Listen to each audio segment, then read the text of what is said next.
Good morning, students.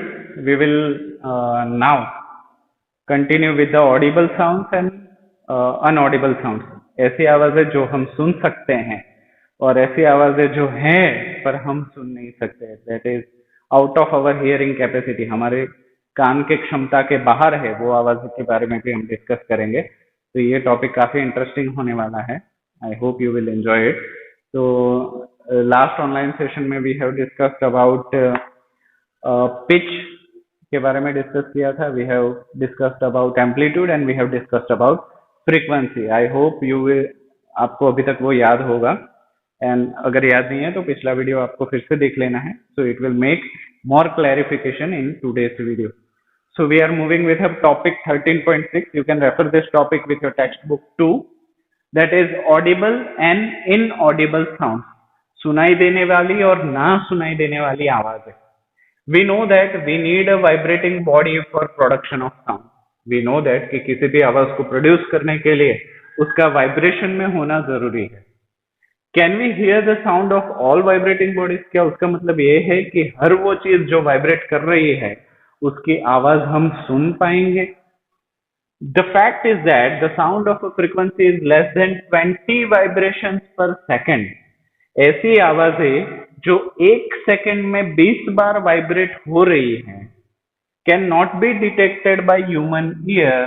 Such sounds are called inaudible. क्या बोल रहे हैं? द फैक्ट इज दैट ऐसी आवाजें जिसका वाइब्रेशन कितना है, 20 वाइब्रेशन पर सेकेंड, मतलब 20 हर्ट्ज से कम है, उससे कम है, उस आवाज को आप कितना भी कोशिश करो नहीं सुन पाओगे. Can not be detected by the human ear. Such sounds are called inaudible. कोई एग्जांपल आप दे सकते हो कि ऐसी कौन सी आवाजें हैं? हाँ, ऑफ कोर्स है. अगर जमीन के नीचे कोई चीज हो रही है तो उसको आप सुन नहीं पाओगे. ठीक है, स्पेस में कुछ हो रहा है तो आप उसको सुन नहीं पाओगे. इंक्लूडिंग बहुत सारी ऐसी आवाज है. अगर चींटियों की आवाज है, चींटियों की भी आवाज होती है पर उसको आप सुन नहीं पाओगे. कोई कीड़े की आवाज है जो सुन नहीं पाओगे. So there are so many voices कि उसका फ्रीक्वेंसी वाइब्रेशन मतलब कितनी होती है? 20 हर्ट्ज होती है. 20 हर्ट्ज से कम वाली आवाज हम सुन नहीं पाते, हमारे कान की ताकत ही नहीं है. So we cannot hear a sound which are less than 20 vibrations per second, or else we can say 20 hertz वाली आवाज, उससे कम वाली आवाज we cannot hear. On the other side, on the higher side, ये तो हो गई कम वाली बात. पर ये 20 हर्ट्ज से नीचे आप नहीं सुन पाओगे. पर ऐसी कौन सी आवाज है जो हाई फ्रीक्वेंसी इसकी है और आप सुन नहीं पाओगे? Sounds of frequency higher than about 20,000 vibrations per second. ऐसी आवाजें जिसका वाइब्रेशन कितना है? एक सेकेंड में 20,000 बार वाइब्रेट करता है. ऐसा sound you can also not have. अगर सुन पाते तो आप बहरे हो जाते. क्यों? क्योंकि इतनी ज्यादा फ्रीक्वेंसी है. हम अभी भी लास्ट ऑनलाइन सेशन में ही बात कर रहे थे कि if frequency is higher then pitch is higher. और पिच अगर हाई हो गया तो उसका श्रिलनेस, उसका तीखापन भी ज्यादा हो जाएगा. तो अच्छा है कि ये कैपेसिटी हमारे कान के बाहर है, क्योंकि सुन पाते तो हम पागल हो जाते. क्योंकि सोचिए, अगर 15-20 विसल आपके कान के पास 15-20 लोग जोर जोर से बजाए तो आपके कान की जो हालत होगी उससे 10 या 20 गुना हालत इस चीज में होगी. तो बेटर है, हमारा कान ही खुद प्रोटेक्शन करता है कि 20,000 वाइब्रेशंस के ऊपर we are unable to hear, हम उसको सुनते ही नहीं. So we are also not audible to the human ear. Thus for the human ear, तो हमारे कान के लिए उसकी ऑडिबल कैपेसिटी कितनी है? The range of a audible frequency is रफली from 20 decibels to 20,000, sorry 20 hertz to 20,000 hertz. ये range किस चीज की है? फ्रीक्वेंसी की रेंज है, क्योंकि यहाँ पे हर्ट्ज आ रहा है. You are seeing this. So 20 to 20,000 hertz our ear has a capacity to hear. तो आगे बढ़ते हैं, moving forward. Some animals can hear sounds of a frequency higher than 20,000 hertz.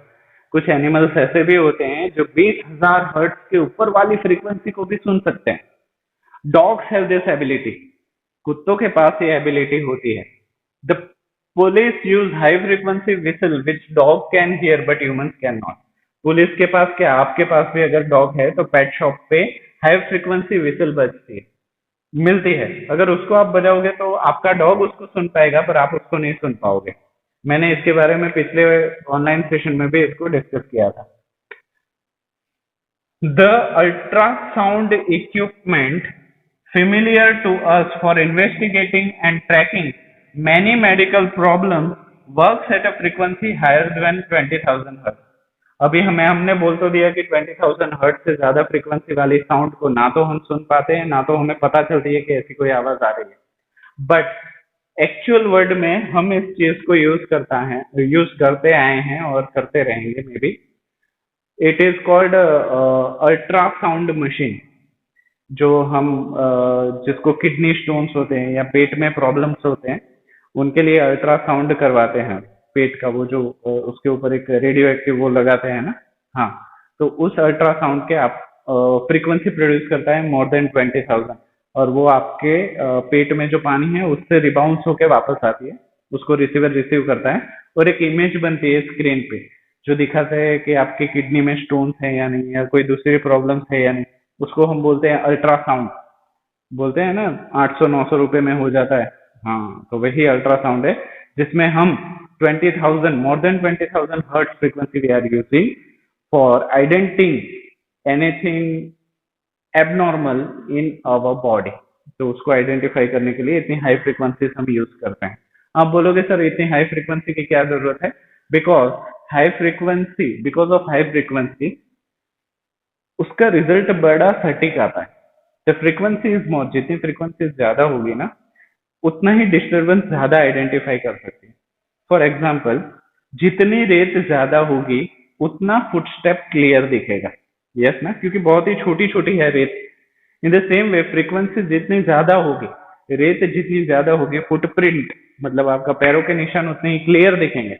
In the same way medical field में भी if you are using very high frequency तो identification location बहुत आसानी से ढूंढा जा सकता है कि कहाँ पे एग्जैक्टली आपके बॉडी में प्रॉब्लम है। बट उसके कुछ नेगेटिव इफेक्ट भी है, उसको मैं अभी डिस्कस नहीं करूंगा। जब आपका स्कूल स्टार्ट हो जाएगा we will discuss it later. So moving forward, so ultrasound are using more than 20,000 hertz of frequency for our medical emergency. So 13.7 is noise and music। मतलब म्यूजिक किस चीज को आप बोल सकते हो और नॉइस किस चीज को बोल सकते हो उसके बारे में हम डिस्कस करेंगे one by one. We hear different types of sounds around us. हम अपने आसपास बहुत ही अलग अलग तरीके के साउंड सुनते आ रहे हैं और सुनते रहेंगे। Is the sound always pleasing? हर बार क्या आवाज हमें अच्छी लगे वैसी होती है? No. Does a sound sometimes cause discomfort to you? क्या कभी कभी ऐसा होता है कि उस आवाज से आपको इरिटेशन होने लगे? यस, हो सकता है। Some sounds are pleasant to the ear where some are not. कुछ आवाजें कान को अच्छी लगे वैसी होती है और कुछ नहीं। Suppose construction work is going on in your neighbourhood. यहाँ पे गलती है। मान लीजिए कि आपके पड़ोस में कंस्ट्रक्शन का काम चल रहा है। Are the sounds coming from the construction site pleasing? वहां से जो आवाज आ रही है क्या आपको वो सुन के मजा आ रहा है, एंटरटेन हो रहे हैं? No. Do you enjoy the sounds produced by horns of buses and trucks? Similarly अगर आप ट्रैफिक में फंस गए हो तो हॉर्न की आवाजें, बस की आवाजें, ट्रक की आवाजें सुन को आपको मजा आ रहा है, डांस करने का मन कर रहा है? No. Such unpleasant sound are called noise. ऐसी ही जो हमें पसंद नहीं है वैसी आवाजों को हम नॉइस कहते हैं। ठीक है, इसका कोई स्पेसिफिक एम्पलीट्यूड या स्पेसिफिक पिच या स्पेसिफिक डेसिबल्स नहीं है। ऐसी आवाजें जो हमें सुनने के लिए अच्छी नहीं लगती या डिस्कम्फर्ट प्रोड्यूस करती हैं, ऐसा लगता है कि हम वहां से चले जाए, उन सभी आवाजों को हम नॉइस में कंसिडर करते हैं। Moving forward, in a classroom if students speak together, अगर क्लास में बच्चे एक साथ बोलेंगे, what would the sound produce be called? तो उस साउंड को हम क्या बोलेंगे? ऑफ कोर्स नॉइस बोलेंगे। क्यों? क्योंकि सभी बच्चे एक साथ बोल रहे हैं। देयर इज नो यूज कि किसी की भी आवाज हम आइडेंटिफाई कर सके। On the other hand you enjoy sounds from musical instrument. यहाँ पे सारे बच्चे एक साथ बोल रहे हैं तो नॉइस है, और वैसे ही सारे इंस्ट्रूमेंट एक साथ बज रहे हैं तो म्यूजिक है। Are you getting my point? Here also you are gathering everyone and producing sound, but यहाँ पे वो नॉइस हो जा रहा है। यहीं पे अगर अलग अलग इंस्ट्रूमेंट को एक साथ बजा रहे हो तो वो साउंड हो रहा है, म्यूजिक हो रहा है। हाँ, तो अलग अलग है ना। Musical sound is one which is pleasing to the ear. Musical sound ही ऐसा है जो कान को अच्छा लगता है। Sound produced by harmonium is a musical sound. Harmonium से जो आवाज निकलती है उसको भी म्यूजिकल साउंड बोल सकते हैं। The string of a sitar is also give out a musical sound. Guitar या सितार बजाने को भी म्यूजिकल साउंड प्रोड्यूस करते हैं। But if a musical sound becomes too loud, would it remain melodious? पर मान लीजिए कि म्यूजिकल साउंड को आप बहुत ही मोटी आवाज, ज्यादा आवाज पे देख रहे हैं, तो अभी भी वो आवाज आपको मीठी लगेगी? नो ना। Why? Because you are increasing amplitude. Amplitude अगर बढ़ जाएगा तो कोई भी आवाज मीठी नहीं रहेगी। Moving forward, noise pollution it is the biggest issue. सबसे बड़ा इश्यू है इंडिया के अंदर नॉइस पॉल्यूशन। आप हर गली में चले जाओ, हर जगह पे चले जाओ, इवन स्कूल में चले जाओ, मंदिर मस्जिद में चले जाओ, हर जगह नॉइस का प्रॉब्लम रहता ही है। और इसी नॉइस की वजह से बहुत सारे मेंटल इश्यूज भी बाहर निकल के आ रहे हैं, जिसकी वजह से लोग मेंटली इल, मतलब मानसिक तरीके से बीमार हो जा रहे हैं। Moving forward, you already know about air pollution. हवा के पॉल्यूशन के बारे में हमें पता है। Presence of unwanted gases and particles in air is called air pollution. फिर भी अगर आपको डेफिनेशन देना है तो हवा में रहते हुए अनवांटेड, मतलब नहीं चाहते हुए पार्टिकल्स को हम एयर पॉल्यूशन कहते हैं। हवा में हमें कार्बन डाइऑक्साइड नहीं चाहिए, कि चाहिए? डिस्कस करके बताना कमेंट में कि कार्बन डाइऑक्साइड इज यूजफुल और not. Similarly, presence of excessive unwanted sounds in an environment is called noise pollution. तो यहाँ पे noise pollution का भी definition आपको मिल गया। Presence of excessive or unwanted sound in the environment is called noise pollution. Surroundings में बहुत सारे ना चाहते हुए आवाज को आने देना या प्रोड्यूस होना, उसको हम noise pollution बोल सकते हैं। Moving forward, can you list some sources of noise pollution? क्या आप बता सकते हो कि कहाँ कहाँ से noise pollution प्रोड्यूस हो रहा है? आप बोलोगे सर घर पे टीवी बजता रहता है, that is also noise pollution. Mobile बजता रहता है, that is also noise pollution. अगर कंस्ट्रक्शन साइट पे कंस्ट्रक्शन चल रहा है, that is also noise pollution. Sometimes पंखा खराब हो गया है और कंटिन्यूसली चल रहा है,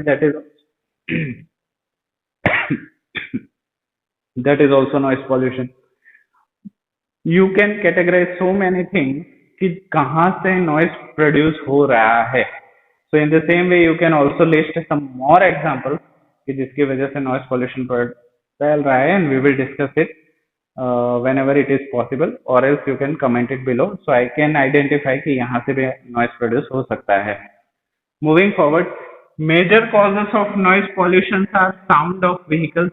सबसे बड़ा जो साउंड और व्हीकल हम चलाते हैं डेली बेसिस पे, उसका सबसे ज्यादा नॉइस पॉल्यूशन होता है। Explosion including bursting of crackers, Diwali के टाइम पे पटाखे फोड़ना भी नॉइस पोल्यूशन के अंदर ही आता है। मशीन चलना भी नॉइस पोल्यूशन के आ रहा है। लाउड स्पीकर, हर जगह जो लाउड स्पीकर बजते हैं अनवांटेडली रिलीजन के नाम पे, वो भी एक नॉइस पोल्यूशन का हिस्सा हो गया। इन द सेम वे बहुत सारे लोग गैदर होके बड़े बड़े बाजार हो गए, उसमें नॉइस पोल्यूशन भी हो सकता है। So there are so many types of noise pollution, और आप उसको ओरिजिनेट कहाँ से हो रहा है वो भी आप आइडेंटिफाई कर सकते हैं। What sources in the home में लीड टू द नॉइस। घर पे कौन सी ऐसी चीजें हैं जिसकी वजह से नॉइस प्रोड्यूस होता है? ये जनरली हो गई कि भाई आप घर से बाहर निकले तो इतनी चीजें हैं जिससे नॉइस पोल्यूशन होता है। बट अभी घर पे ही हो तो कौन कौन सी चीजों से नॉइस पोल्यूशन होता है? Television and transistor. ट्रांजिस्टर मतलब रेडियो। टेलीविजन से भी होता है, रेडियो भी होता है। एट हाई वॉल्यूम, एक धीरे आवाज हुई तो ठीक है, पर अगर आवाज ज्यादा रखी है तो it is a noise pollution. Some kitchen appliances, अगर कुकर की सीटी बार बार बजाई जा रही है, that is also noise pollution. Desert cooler, अभी ये कुछ कूलर्स होते हैं घर पे जो बहुत ही ज्यादा आवाज करते हैं, that is also noise pollution. Air conditioner में भी नॉइज पॉल्यूशन होता है। All contribute to noise pollution. इन सारों का नॉइज पॉल्यूशन में इक्वली हाथ है। So moving forward, what are the harms of noise pollution. इस स्लाइड को हम नेक्स्ट ऑनलाइन सेशन में डिस्कस करेंगे कि नॉइज पॉल्यूशन से कौन कौन सी चीजें हार्म होती हैं, हमें क्या क्या तकलीफें होती हैं, और बायोलॉजिकल प्रॉब्लम्स क्या हैं, मेंटल प्रॉब्लम्स क्या हैं, फिजिकल प्रॉब्लम्स क्या हैं। We will discuss in next online session. Till then revise well, और डाउट है तो तुरंत ही उसको कमेंट कीजिए, अदरवाइज आप भूल जाओगे। So it's better to comment well, और till then revise well and thank you so much.